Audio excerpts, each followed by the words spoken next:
दोस्तों, पितरों की मुक्ति के लिए पितृपक्ष में पिंडदान, तर्पण विधि और श्राद्ध कर्म किए जाते हैं।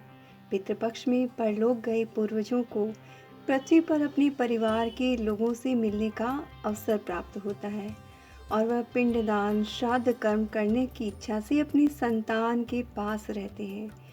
पिंडदान व श्राद्ध कर्म करने के लिए देश भर में हमारे भारतवर्ष में 55 स्थानों को महत्व दिया गया है। लेकिन दोस्तों, बिहार के गया तीर्थ को सर्वोपरि माना गया है।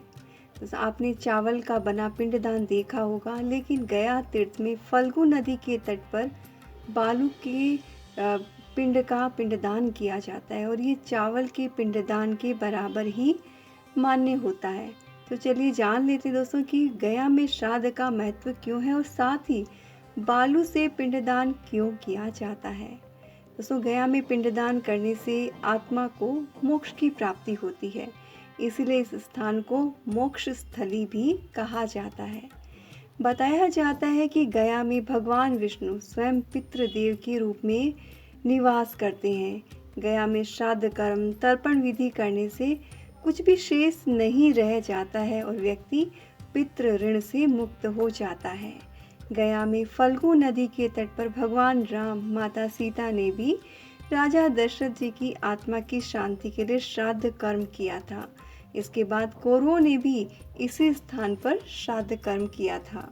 लेकिन दोस्तों, बात जानने वाली ये है कि बालू का पिंडदान क्यों होता है। गया में बालू से पिंडदान करने का महत्व वाल्मीकि रामायण के एक वर्णन में मिलता है, जिसके अनुसार पितृपक्ष के दौरान भगवान राम, माता सीता और लक्ष्मण जी पिंडदान करने के लिए गया धाम पहुंचे थे। श्राद्ध करने के लिए कुछ सामग्री लेने नगर की ओर चले गए।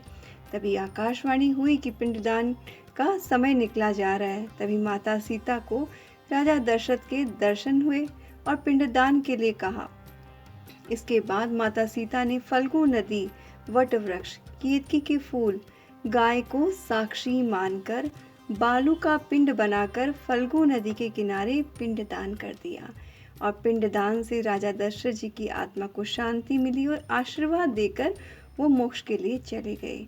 दोस्तों, मान्यता है कि तभी से यहाँ पर बालू का पिंडदान देने की परंपरा शुरू हुई।